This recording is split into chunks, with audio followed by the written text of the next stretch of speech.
Hi guys, if you want to make any one border thicker in Google Docs table like this, then let's see how to do it. If you have any Google Docs table like this and you want to make any one border thicker, then follow these steps. Let's say for the example, you want to make the bottom border thicker of this row.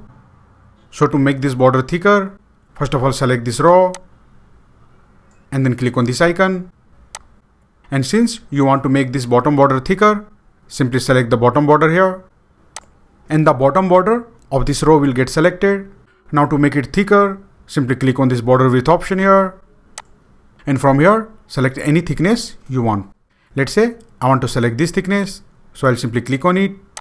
And now you can see the bottom border of this row is thicker. Similarly, let's say you want to make this vertical border thicker.